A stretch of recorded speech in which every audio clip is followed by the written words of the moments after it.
No! Get out and stay out. I am so sorry. So terribly sorry.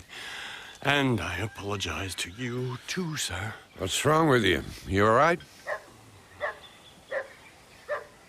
No, I'm not all right, but don't worry, it's not new for me. And unfortunately, there's nothing you can do about it. And even if I could, what makes you think I would? That's an elegant way of telling me to go to hell, and I think I may just take your advice. Farewell, Captain. He wasn't always like that, you know. Professor Jeremiah Steiner was even famous in his day. Professor? Yes. He wrote some important works that are still relevant today. So, you threw him out for his own good or because he can't pay? Don't judge others by your own standards, Corto Maltese. I have a lot of respect for Steiner. I respect people who have a thirst for knowledge. You respect their thirst, but you don't let them drink. Oh, you're complicated, Java. I'm going down to the boat.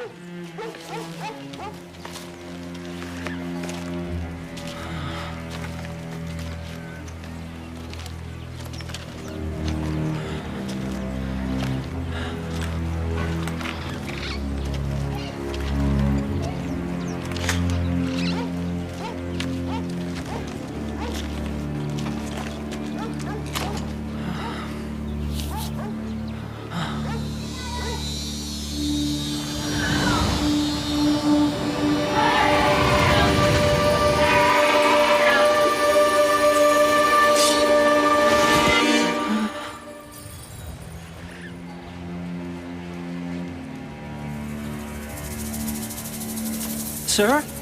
Sir? Excuse me, sir. Have you heard of an inn owned by someone named Java? Yeah, I've heard of it. But it might save us all some time if you just say what you really want. Java's Inn's that big house over there with the veranda. Oh, thank you, sir. No problem.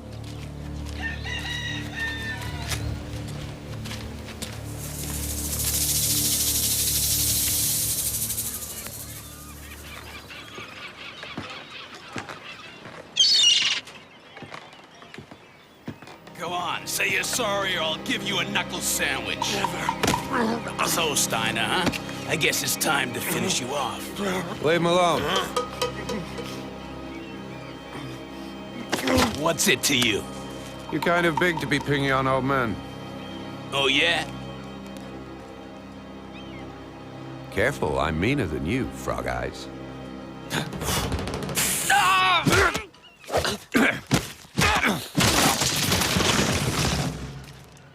Why did you stick up for me?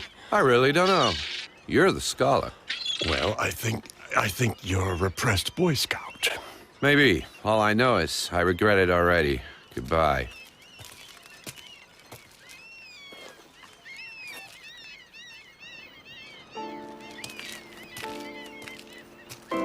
No, wait. I didn't even thank you. Better late than never. But if you don't mind, I have to go and take a look at my boat. You have a boat? Wait, I'll come with you.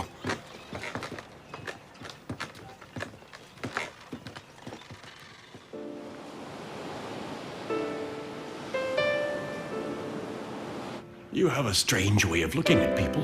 It's almost as if you're trying to read their thoughts. Why do you stay in Paramaribo, Steiner? What is it about this place? The rum. Anyway, here or elsewhere, what's the difference? I can't leave now. I'm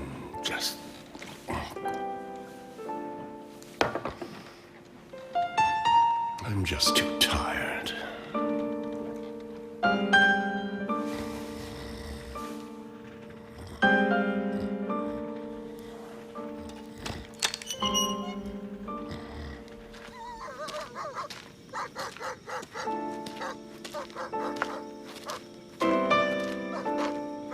What are you doing out here in the dark, Java? I was waiting for you. There's someone inside you need to talk to. I told him you would help him. Tristan is Ronald Banton's son. I believe you've met. We ran into each other earlier. Good evening, Captain. Tristan needs help. It's a long story. My father died 3 months ago, leaving me all the shares of his company, the Atlantic Trust. My legal guardian, a lawyer named Milner from London, wanted me to sign my shares over to him. Since I know nothing about finance, I would have, except Accept? strange things are going on. I'm not surprised. Your father was a strange man. I have these dreams. I see things. And I hear voices. Some are louder than others. The loudest is Ogun Farai. He forbade me from selling my shares. And he ordered me to come here, to Paramaribo. Ogun Farai? You mean you know the man? Ogun Farai's not a man, he's a voodoo god. One of the most powerful. You're curious, but your guardian is right. It could be dangerous. Excuse me. This woman wants to see you, Tristan. She says it's important. Me? But no one knows me here. Ogun Farai sent this message for you during the voodoo ceremony. Ogun Farai? It can't be.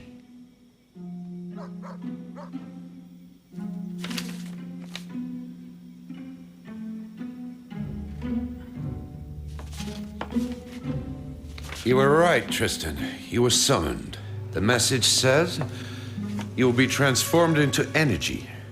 Your second life begins today. Signed, Golden Lips. Golden Lips is a sorceress. She speaks through thoughts, and the people of Paramaribo hear her. That's always useful. Wait!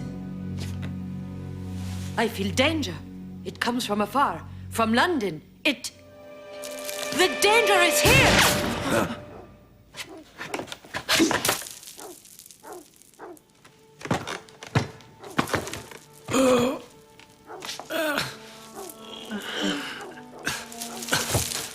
I'm sorry, Tristan. That bullet was meant for me. Wrong. Golden Lips tells me the danger was for Tristan. She also says, come right away. She summons you too, Corto Maltese, and it isn't the first time. Is he still alive? Not for long. You're very skillful with that dagger. What was I supposed to do? It's the end of the road for you, Frog Eyes. Sorry, that's just how it is. But tell me something. Did you come for me or for the boy? So that's what you'd like to know, huh? Yes. But don't tell me if you don't want to. Want a cigar? The boy? Did I kill him? No, he's just wounded. I won't be needing the money. I got to do the job. Give it to that old drunkard. I had nothing against him. I wanted to be his friend, but he wanted nothing to do with me. Who was it that gave you the money? You're pretty smart. Why don't you try to guess? Guess we'll never know. He's dead, but I know. That rogue worked for a lawyer named Kirster. Corto! Hey, Corto Maltese! Your boat's on fire.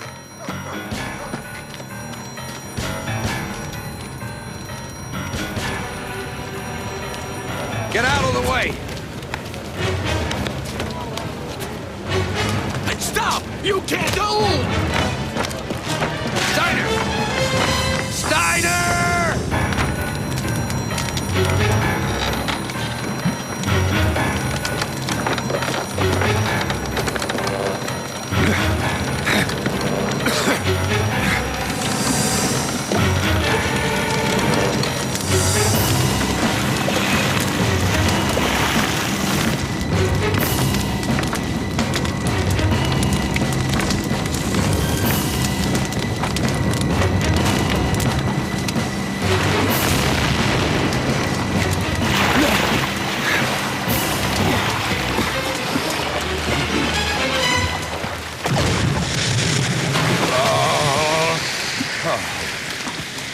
Hey, Corto!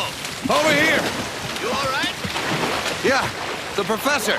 He's choking to death.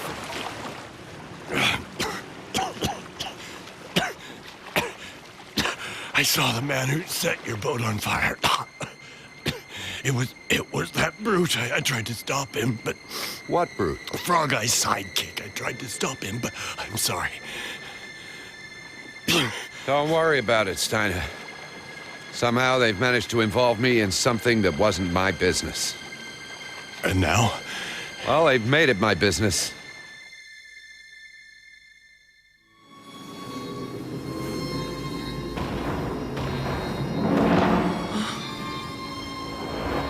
Tristan?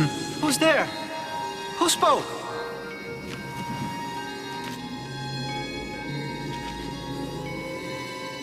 It's me, Tristan. Your shadow. Shadows can speak here. It's insane! Before I became your shadow, I belonged to your father, and to Ogun Ferai before him. I've come a long way to see you. Don't run away, Tristan. Help me! Don't run away.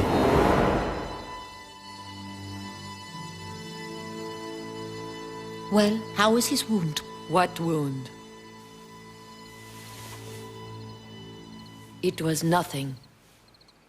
Now he must fight a different kind of battle. A battle he can only fight alone.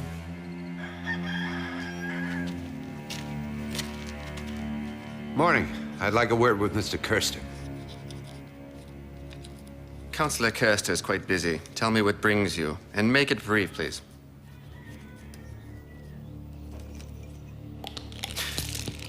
All right, let's start over. Good morning. I'd like to speak to... Say, that wasn't very polite of you. I'm not very polite. You say you want to see Mr. Kirster? Well, I'm Mr. Kirster. Now, what can I do for you? Last night, a sailor shot at a young boy. He not only missed, but now he's dead. He was one of your friends. And what makes you think I have those kinds of friends? The money that you gave him to kill the boy. It was in his pocket. Fascinating. Have you ever thought of writing adventure novels?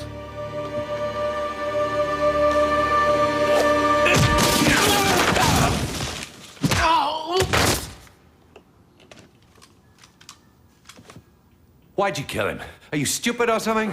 He had nothing on you. You were threatening him. He knew too much, and he was our associate. Tell me everything you know. If I like your story, I'll keep the money he gave you to burn down my boat, and I'll let you go. I didn't get paid for your boat. I did it for revenge because of the fight. Kirster did pay Frog Eyes to kill the boy, but the order came from someone else, someone more important. If he's that important, he must have a name. I don't know his name. That was Kirster's business, not mine. That's fine. We'll go to the police. It was Milner. He wanted the boy dead. Milner? He's from London. A businessman. I told you everything I know, Corto Maltese, I swear. Fine, all right, I believe you, but now I'm taking you to the police. You rotten liar. That's right, I am a liar. Go on. My father also left some letters behind, but they don't explain everything. It's still very unclear. I had all his documents examined in London. People seemed to be very interested, but then everything got more complicated. They started asking for money, lots of money. These symbols are fascinating. I saw similar inscriptions on a statue on a South Pacific island. My father discovered this one in Brazil, in the region of Tsingu. In his notes, he also writes of a mysterious land that he calls Mu. That's the lost continent. You're right. It's too early. Too early? Too early to start drinking. I thought it was never too early for you. Tristan's father's documents are interesting. Mu still remains a mystery, and the discovery in the Tsingu region could be a new clue. I really would like to find out more. Even if it meant leaving Paramaribo, the rum, and Java's discreet affection? If you're interested, Mr. Steiner, I'd be glad to show you the rest of the documents. Glad to see you up and about, Tristan. I just bought Miss Java's skiff. I plan to pay a visit to Golden Lips. It's quite a long trip. Yes, I know. But to be honest, now that I know you better, I can't imagine taking this trip without you. Listen, Tristan, I don't need any compliments. If I accept, it's because it suits me. I think it suits me too.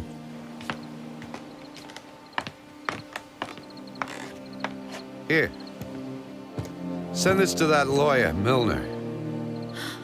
The Black Priestess from last night gave it to me. She claims it's a powerful demon. Whoever receives it will die before long. I don't believe a word of it, but there's no harm in trying. I'll take care of it, Corto, but I won't touch that horrible thing with my hands.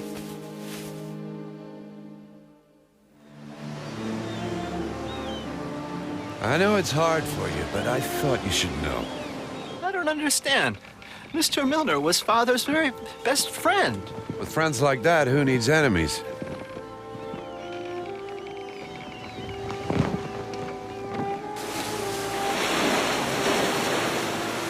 I was just thinking about the sorceress we're about to see. Golden Lips. The woman who healed me claims she's 200 years old. It doesn't seem possible. Your father never mentioned her? No, I guess I still don't understand. Why was he involved with all these sorcerers?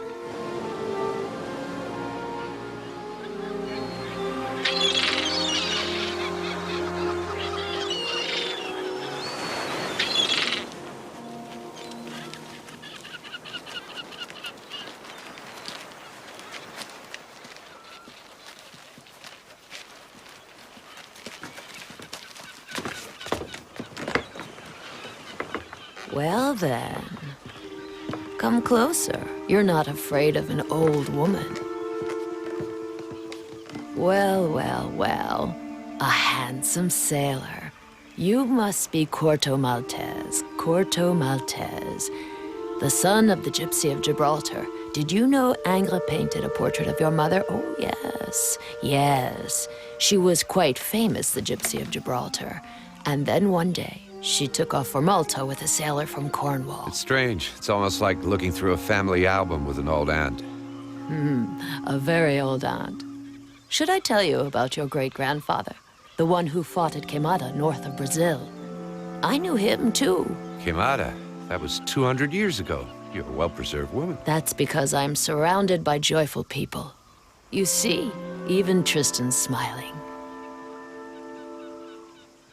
You look a lot like your sister, my boy. Sister? But I don't have a sister. The world is unraveling before you, Tristan Bantam. You're not as alone as you thought. You have a sister. Oh, yes. Yes, and new friends. But you also have a powerful enemy. A sister? Is she here? She's here. Oh, yes, here and elsewhere. Morgana and I are very close. Morgana? Come with me, Corto Maltese. Set your mind at rest, Corto. What I'm going to ask you is a matter of moral principle. Goldenmouth, you should know by now. I don't believe in principles. Yeah, that's right. They change when it's convenient, like chameleons. Let me give you a more concrete reason, then. 1,000 pounds sterling in gold. How's that? 1,000 sterling? Oh, yes, that's quite a lot of money. But will you expect a lot in return? Perhaps. You see, I have a friend in the Sertão hinterlands. He's one of the so-called cangaceiros. He's now leading a revolt against a powerful landowner, Colonel Gonçalves, who hired mercenaries to eliminate the peasant rebels. My friend needs arms and money. I want you, Corto Maltese, to sail up the Rio São Francisco and deliver everything he requires. And Tristan? Tristan, he should stay here. Oh, yes. Yes, it would be less dangerous. But I guess just being alive is dangerous. Tristan shall go with you. 1,000 sterling. It's a good sum. I might just accept. Oh, yes, yes. You're always trying to be clever, Corto Maltese. It's your main flaw, but you're honest, and that's enough for me. If I weren't, women would have brought about my downfall ages ago. Yes, yes. But you're always on your guard, aren't you? Oh, I try to be, Golden Lips. Well, since you accept, we'll load the goods tomorrow morning.